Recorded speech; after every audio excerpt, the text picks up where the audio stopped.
devour feculence. Work is mysterious and important. Praise Kier. From corporate lingo to its impact on social media, let's discuss Language in Severance. Spoiler alert for season 1 and 2 of Severance. If you're not all caught up, let me give you a few reasons to watch Severance in the first place, and I'll wait for you here after you enjoyed the whole show. Looks like your balloons could use some coffee. Now, make yourself a cup of coffee, tea or chocolate, and let's get into the video. Language shapes our reality. It mirrors the culture and environment we grew up in, the social groups we belong to, our beliefs, and how we see the rest of the world outside of our circle. In the whole first season, we are locked in the town of Kier. In this show, they use fewer but more meaningful and cryptic words, and they also take time to express themselves. This could be partly due to the environment, because so far the whole series took place in winter, except for episode 7 of season 2, which seemingly takes place in spring. Since the environment affects the sounds we can produce, I link an article here for you, my mind went to the Nordic countries. Specifically Finland, where I live, because Finns don't waste words. There is no such thing as small talk, and if you really need to break the silence, it must be for a good reason. Side note,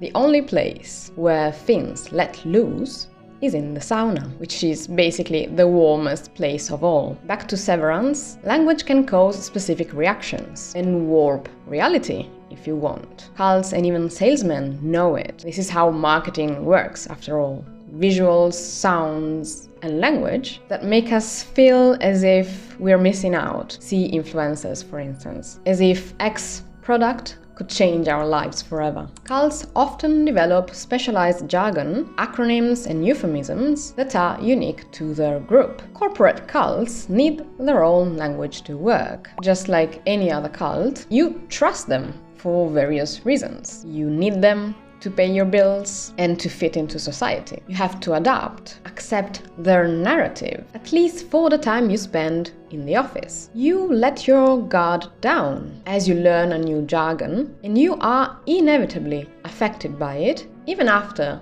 the 9-to-5 job you have, since you're not severed. A film that perfectly portrays this is Rebirth from 2016, among others. The number one thing that comes to mind is 1984, where language is turned upside down to fit a certain narrative, and in the end, freedom is something negative. In the very first episode of Severance, there are several references to religious practices and beliefs. Look at how many times we hear the word hell, which is even in the title. There are goats, shrines. Later on in the second season, we see Gemma meeting Marc for the first time, and she's reading themes of religious conversion. And more than once, we hear dialogues that sound more like a ritual rather than a proper dialogue. And the best example of this is in the very last episode, in which Mammalian's nurturable brings an offering. And even the way in which Lorne and Drummond enunciate these sentences and these words really reminds me of church and rituals that you see on a weekly basis. Related to these religious themes, there is also sacrifice that is portrayed in several ways. The second time in which we hear the phrase, "the work is mysterious and important," is when Mr. Drummond is talking to Natalie and Helena, justifying the fact that they need to risk sending Helly back to the floor because the work is mysterious and important. And Natalie adds, "The board appreciates your sacrifice." In season 2, episode 9, we see Mr. Milchick asking for a sacrifice, since Miss Huang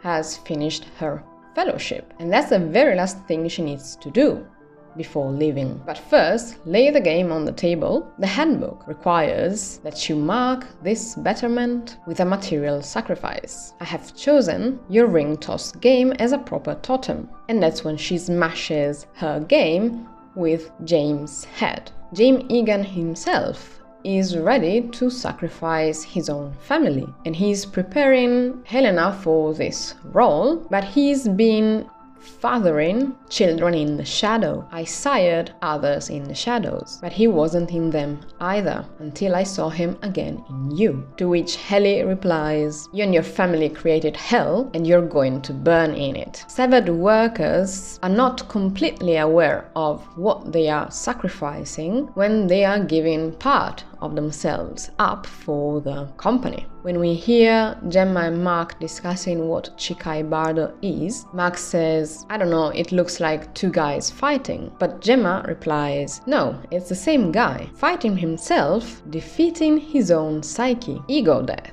And I have to ask you, have you ever watched Split? It's about a man with dissociative identity disorder, and he has 23 personalities, all portrayed by James McAvoy, mind you. And this is how I imagine Gemma's life would be if the severance barriers weren't to hold. But the language used in corporate cults is not only related to religious themes, it can often be sterile, goal-oriented, hyper-complex, or oversimplified. And perhaps the best example of all is how Mr. Milchick speaks. And when I asked on Threads which is the number one phrase that is stuck in your head since the end of season 2, so many people replied, and I will share with you the results and so which is the most popular sentence, phrase, word. But someone who didn't choose one sentence only replied with this. Basically every word that gracefully tumbled out of Milchick's lion mouth was worthy of its own ticker tape parade. And it's true,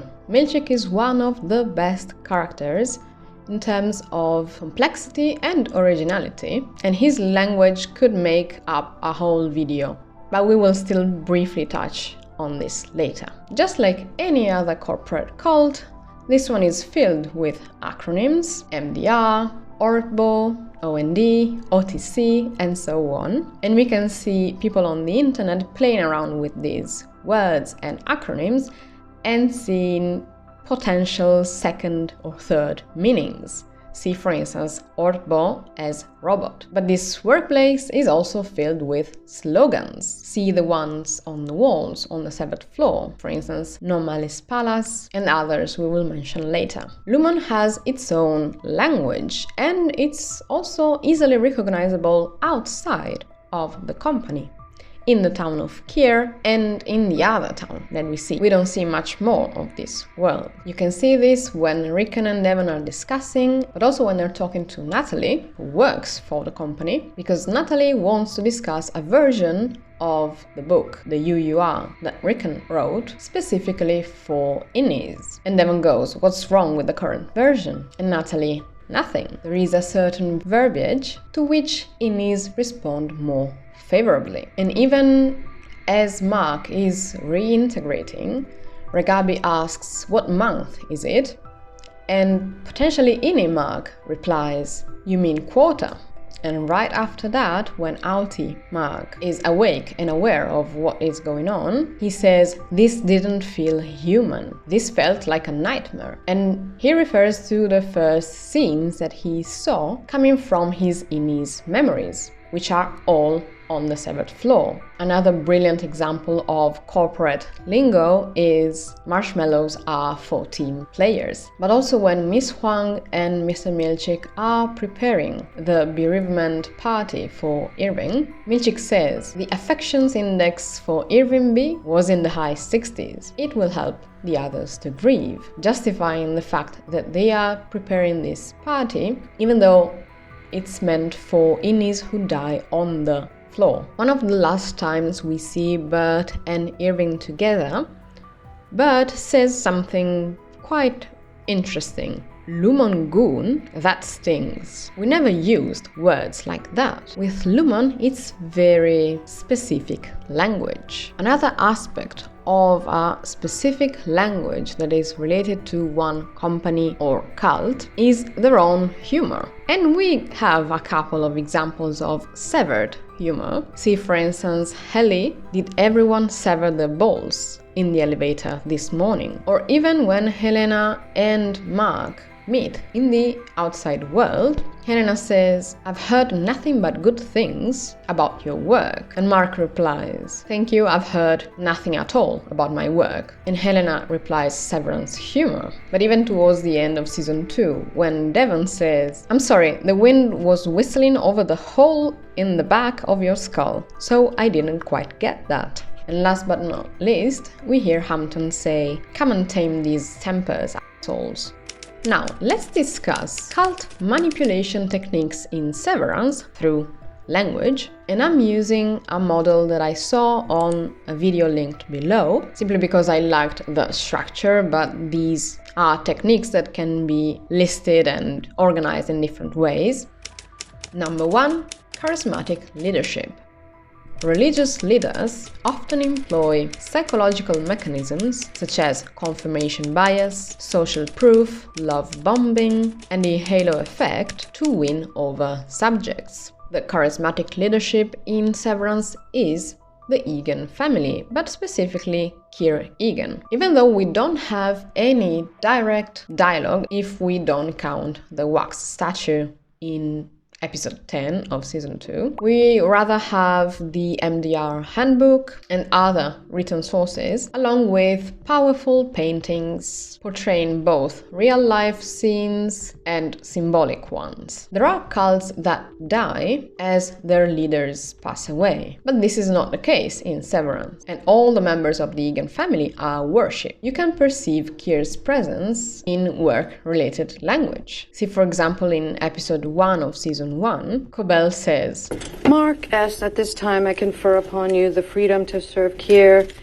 Thought-stopping cliches. Cults employ pre-packaged phrases designed to shut down critical thinking and redirect attention to group ideology. Common phrases include "doubt is the enemy," "negative thoughts are tests," or "stay on the path." And we see Mr. Milchick in episode 4 of season 2, and do remember, "Stray not from Kier's path, lest your royal nature's wrath." We see this in the work routine as well. As Marc checks the department chief's to-do list, we can read, "Acknowledge Kier Eagan portrait," verbally or silently. We even hear the word Kier as a filler word, as happens with the word God in English, but not in all languages, and it can be used ironically or as a quote in any context. Marc says, "Look, Kier says, keep a merry humor ever in your heart," and Irving, as Kier said, "be ever merry." We even hear Grainer say something like that, replying to Cobell, "There's a Kier quote for everything." And a phrase that I've heard countless times over the past few months, both online, in videos, talking to friends, is "praise Kier." And the second time we hear it is ironically, when Helly is teasing Marc. "The work is mysterious and important." "Back to work, slackers." Praise Kier. And later on, Marc says, "No, my Innie just wants his co-workers back so we can serve Kier together." In the end, Kier Eagan is a godlike figure. We hear Helly say, Jesus. "No, Kier." And Cobell shouts at Marc, saying, "We serve Kier, you child," when he dares asking what they do at work. We see how much Irving worships the Eagan family when they're visiting the Perpetuity Wing, and he finds the Eagan bingo that Marc has and goes, "It's the Eagans." It's the living soul of Lumen, and everything she stands for, not a bingo match. And just as we say, someone went to heaven, someone is sitting next to God, or is singing with the angels in Christian communities, Milchick says, "Today we honor Irving B. Normally, when a Nini goes to be with Kier, we hold a retirement party, which they attend," which is a sentence that is nonsensical, out of this world. And even the Eagan family themselves and their staff, the true believers, use this kind of language. See, for instance, Helena says, "Let Kier guide your hand," or Drummond and Dr. Mauer both say, "For Kier," when they know that they are about to sacrifice something or someone.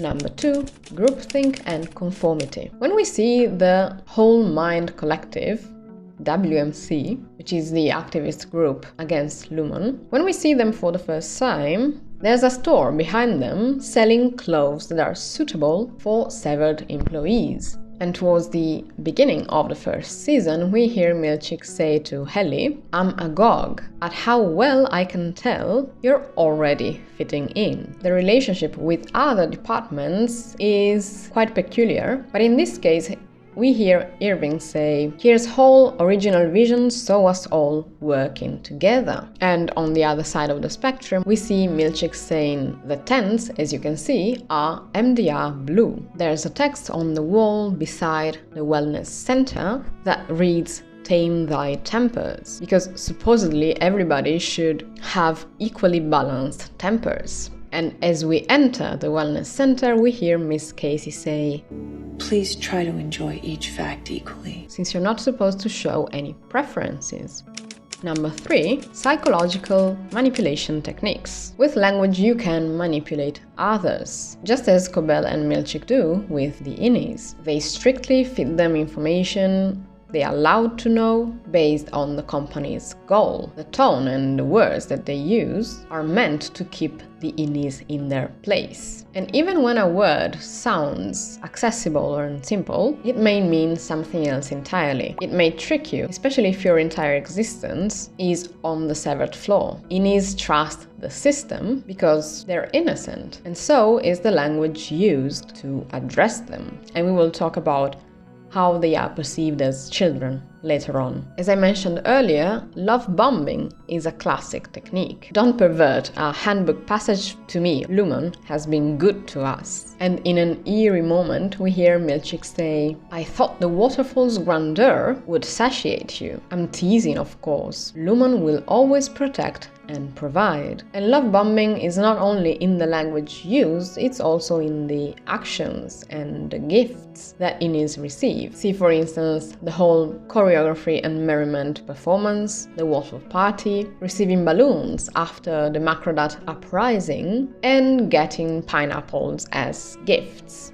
You even see the mercy that Lumon and the Eagan family in a painting on the wall, which is called Kier Pardons His Betrayers. And employees are provided with housing in Kier's town. But we also see punishments. When Devon and Milchick discuss after what happened at the end of season 1, Devon asks, "If I tell you, are you gonna punish him for it?" And Milchick goes, "We have no punishments at Lumon. We are more concerned about how are you doing, Mr. Scout. I can only imagine how violated you feel by his actions." And this is another classic cult tactic, which is blame the victim. Cobell feared Lumon for most of her life, and when she's discussing with Sissy, she says, "It was told Kier's knowledge is for all, that if I sought credit, I would be banished." And this is probably the ultimate punishment in a cult, and some cults even have specific words to define this. And on the severed floor, we hear things like, "The MD is officially cancelled," or innies receive a punitive rendition of the Kier hymn, which was sung by Miss Cobell. Kier,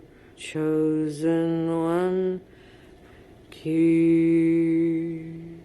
Each attempt at learning more about the company and bend the rules is strictly punished. This is when we first see the break room, yet another example of how you can turn words upside down, just like in 1984, and give them a new meaning. Innies don't know what to expect the very first time, because the terms break room sound harmless, actually rewarding and peaceful as they are meant in our world. However, when they experience their first session, they begin to fear those words. And the environment makes it even more terrifying, with a narrow hallway and a dark room with no reference points. They cannot tell how long they've been kept there, just how many times they had to repeat certain words. These are eerily similar tactics to the ones used by Scientology, where they are monitored with a machine that shows when they are really sorry for their actions and truly mean what they are reading. Beautifully summarized by Matt Thorne, I will link his video down below. Employees here are forced to repeat manipulative phrases until they mentally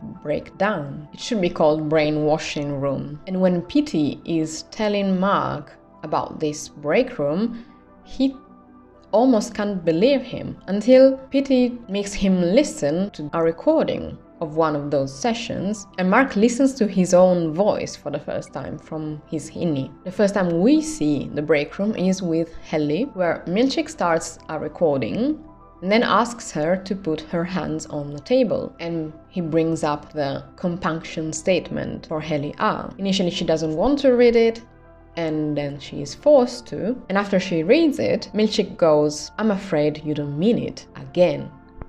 And that goes on for over 1,000 times. This punishment is so effective that at the end of the season, we hear Helly, when she is in the outside world, repeating those words, looking at herself in the mirror. Number 4, the role of isolation. Innies are physically isolated on the severed floor or on the testing floor. In the case of Gemma, the town feels isolated too. And we hear Outie Bert in the recording for his innie, "I'm certain you will remain with me in spirit in some deep yet completely inaccessible corner of my mind." Departments on the severed floor itself are separated so that employees can only rely on each other in each department. And if you look at MDR, we're just talking about 4 people, and 3 towards the end of the season 2. Milchick goes, "Things like deaths happen outside of here, not here." A life at Lumen is protected from such things. And I think a great potential response to that from all of you is gratitude. There is no escape for them. And at the beginning of season 1, we hear Helly ask, "Am I livestock? Am I trapped here?" Another way to keep them isolated is through secrecy. This is common in most cults. There is at least one element of secrecy, something that you cannot share outside of the cult or outside a smaller group inside the cult. For instance, if you reach a certain level and the higher you go, the fewer things you can share. And this is true also in some church groups. See, for instance, Marc says, "Guys, we are really not supposed to talk about the break room." And we see this type of secrecy also in cryptic language. See, for example, the direct reference to the Twilight Zone when Cobell asks the guard to access a certain area in the cottage, which, if we hear it for the first time, it doesn't really make sense. Another interesting aspect about communication with innies and outies, which is forbidden, is the secret language used in the Lexington letter. If you read them, if you haven't, please do so, because they give you some details that are not addressed in the show. But we see the first attempt of an innie and outie to communicate with one another, since they know a secret language that they used when they were a child. This is not detected in the elevator. But we can also see Irving's dreams, because his subconscious is probably trying to communicate something to the other part, so the other personality that is not able to dream.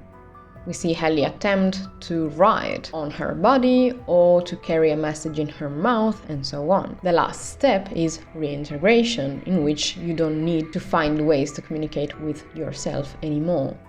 Number 5, the appeal to disenfranchised individuals. People who lost faith in society, rebels, divergent people, you name it. We don't know for sure why all workers at Lumen chose Severance, but the cases we know of fit this description. See Dylan, for instance. He cannot find a job or a passion, which to me sounds ADHD or neurodivergent, because I totally understand his situation and why he's not able to keep one job only, and why he thrives at Lumen instead. He gets all the gadgets and gratifications at each tiny achievement, which sound more like gamification to me, And this is quite effective if you have ADHD. For example, I mentioned the Eagan bingo is something that Dylan gives Marc and Helly because he gamifies a large part of his experience at Lumen. And despite his irreverence, because he's aggressive and believes lies about other departments, this is yet another way to embrace the corporate cult life, since he has his own little shrines and he worships certain things, certain aspects of his job. And then we have the obvious case of Marc, who lost his job at uni because of heavy drinking after the loss of his wife.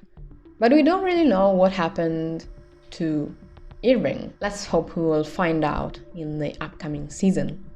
Number 6, identity reconstruction. A common practice in some religions and cults is to give new names. See, for instance, baptism, or when you convert to Judaism, and so on. Here, innies first are given a name that is slightly different from the ones their outies have, but they keep the name Lumen gave them, even when they find out what their surname is, to hold onto their identity and uniqueness as innies versus outies. At dinner, Fields says, he said the church's stance is that innies are, complete individuals with souls that can be judged separately from their outie. And we have Helly's perspective, talking about Helena. She doesn't have the right to take my identity after Helena pretended to be Helly. And we hear Irv, he says, but waking up on that table, I was shapeless. And this is something you're told by any cult, that the situation you are in is terrible and that they're there for you, to help you, to turn things around for you. But in reality, cults can also put you on that table and give you a doctrine pretending to save you from that table. And Irv continues, but then I learned that I work for a company that has been actively caring for mankind since 1866. But there's also annihilation. Just as I made you, I can obliterate you. Milchick says to Irving, your workspace will be cleared and any personal items discarded. The same happens with members that decide to leave a cult. The current members act as if they never existed, as if they were dead. There's no contact. And in some cases, all traces of their existence are destroyed. Milchick continues, your file, including any and all professional interactions and personal relations, will be purged and destroyed. It will be as if you, Irving B., never even existed, nor drew a single breath upon this earth. May Kier's mercy follow you into the eternal dark. The list is not complete, but since this video is becoming too long, I wanted to give you the results I got from Threads, and then I will upload the second part of this video next week. So subscribe and hit the notification bell so you won't miss that upload. But when it comes to severance language in social media and even in our daily life, I asked people on Threads which is the #1 phrase that is stuck in your head. Mind you, Marc Geller, aka Kier Eagan himself, gave a like to this thread, so it feels as if he approved of it, yet he didn't express any preference, perhaps because he enjoys each phrase equally. I will put on the screen all the phrases that were provided by you on Threads.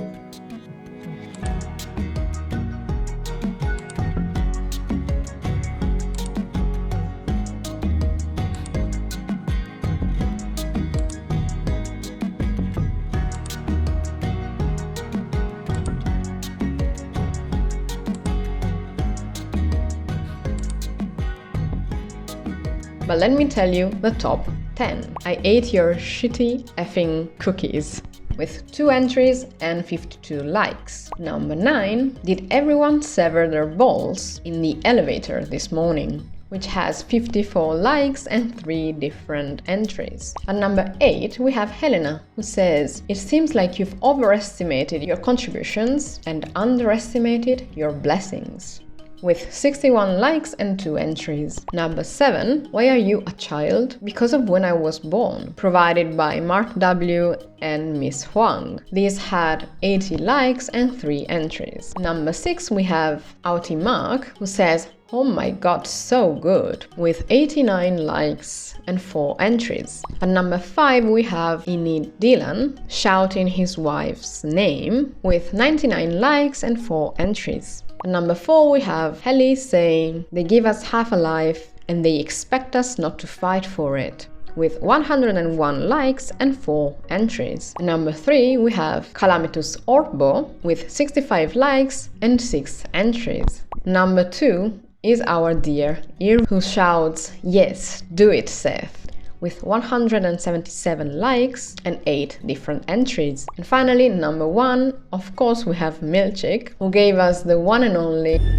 Devour Feculence, with 303 likes and 18 different entries. Leave a comment down below if you have a preference for either one of the phrases that I showed you on the screen, or if we missed something that is truly glorious and deserves our attention. Side note, there were a couple of people who gave me also the context, such as the work is mysterious and important, which gets said around the house if anyone asks what someone else is doing, which sounds great, honestly. And as I said, praise Kier is actually pervasive on the internet. It simply didn't show up as much on this thread, but probably because people were looking for more intricate or interesting phrases. Then someone said that the phrase Hi kids, what's for dinner? is used in their household every time they see their kids. In the second part of this video, we will discuss linguistic landscape, racism, derogatory language, and much more. Thank you so much for watching, and I will see you next week.